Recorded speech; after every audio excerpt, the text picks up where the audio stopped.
Yeah, Danica, this is a real concern. Yesterday across New South Wales, we had 0 new locally acquired cases, but unfortunately, we know that won't be the case today. There was a new case identified outside the 24-hour period yesterday, so it will be counted in today's numbers. Now, that case, unfortunately, is from the northern zone of the Northern Beaches. Now, this man was identified early on as a close contact of a confirmed case.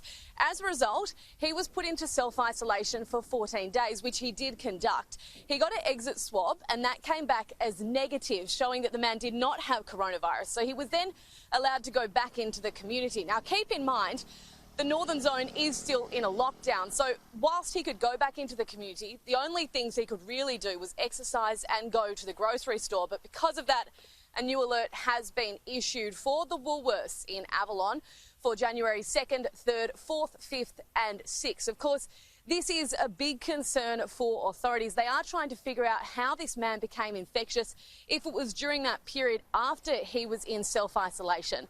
Chief Health Officer Dr. Kerry Chant says that this is a matter of priority.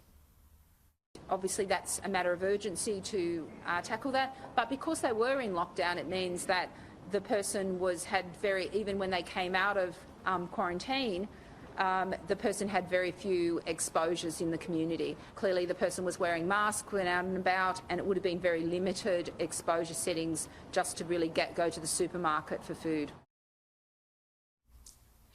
Tomorrow will mark 3 weeks since the northern zone of the Northern Beaches went into lockdown. They were supposed to be freed tomorrow, but that all hinges on this new case and how quickly contact tracers can really work to try and figure out if this is a locally acquired community transmission case.